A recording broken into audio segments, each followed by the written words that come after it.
घिरौलाको अचार त्यस्तो पनि हुन्छ जे पाए त्यही।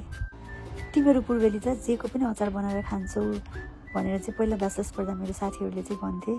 त्यही अनुसारै आज म चाहिँ घिरौलाको अचार बनाउन आँटेको। दर्शन छ सबैजनालाई यो भिडियोमा। अनि सुरुमा चाहिँ मैले टमाटरको अचार बनाउँदा जस्तो गरिन्छ त्यसरी नै यो घिरौलाको बोक्रा तासेँ। अनि के अरे लसुन खोर्सानी अदुवालाई चाहिँ पोल्न राखेको हो। आगोमा पोल्दा पनि हुन्थ्यो, यहाँ आगो छैन त्यही भएर मैले ग्यासमै पोलेको हो। अनि यस पछाडि चाहिँ म थोरै टमाटर पनि हाल्छु। अनि अलिकति यो पोलिँदै गए पछाडि चाहिँ अलिक धेरै पानी आउने रहेछ। कलिलो भए त तास्नु पनि परेन, यो अलिक छिपेको भएर मैले तासेको हो। अनि अलिक पाएको छ भने चाहिँ म सबैतिर यसलाई पल्टाएँ, थोरै तेल पनि हालेँ। यो अचार चाहिँ सोचे जस्तो नमिठो पनि हुँदैन। म पहिला नर्सिङ पढ्दा मेरो साथीहरू झापा आएको थियो घरमा। अनि मेरो बहिनीले चाहिँ घिरौलाको अचार बनाएर खुवाएको, कसैले पनि थाहा पाएको थिएन। अनि लगभग 12-13 वर्ष भइसकेको थियो नखाएको, त्यही भएर एकचोटि ट्राई गर्न मन लागेर हो। अनि यसलाई चाहिँ अघि टमाटरको अचार हामी जसरी बनाउँछौँ त्यसरी नै बनाउने हो। अब नुन, टिमुर, धनियाँ, खोर्सानी, जिरोको धुलो हालेर चाहिँ म पिसेर बनाउँछु भनेर बसेँ। अनि एकचोटि घरमा चाहिँ के भन्नुहुँदो रहेछ, टेस्ट वाइज कस्तो हुँदो रहेछ भनेर चाहिँ मलाई चाहिँ एकदमै थाहा पाउनु मन लागेर बनाउँदैछु। अब हेरौँ त थाहा पाउनुहुन्छ कि हुँदैन भनेर। अनि यो मैले आफैले चाहिँ बनाएको छैन, पहिला एकचोटि मात्रै खाएको हो।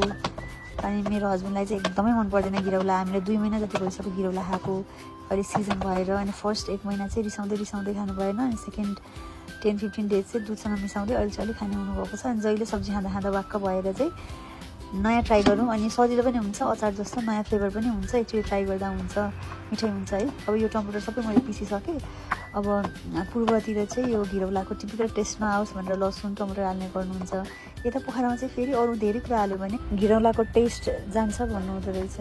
मैले पनि यो टमाटर अनि टिमुर अरू कुरा चाहिँ त्यो घिरौलाको टिपिकल टेस्टै ठ्याक्कै नआओस् भनेर, त्यसको टेस्टलाई कम्प्लिमेन्ट गर्छ भनेर चाहिँ यो हाल्दैछु। अब यो मैले पिसिसकेँ, अब म घिरौलालाई पिस्छु मजाले।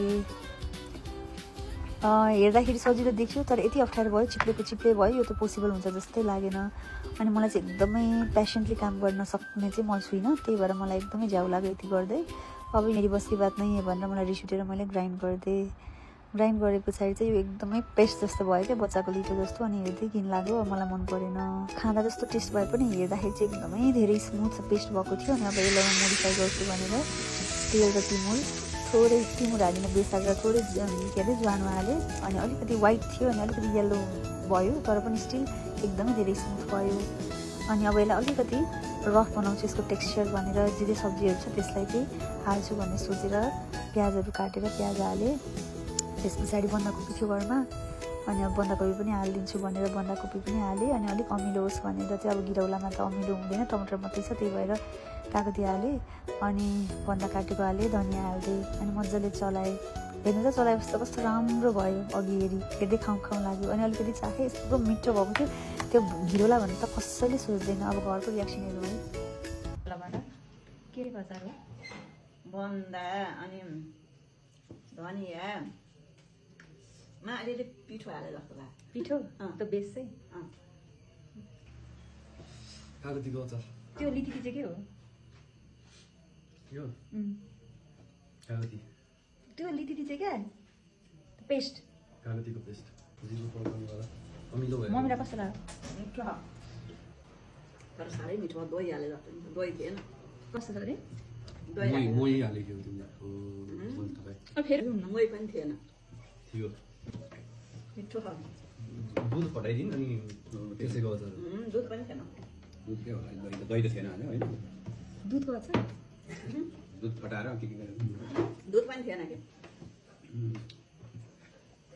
घिरौलाको अचार घिरौला हो।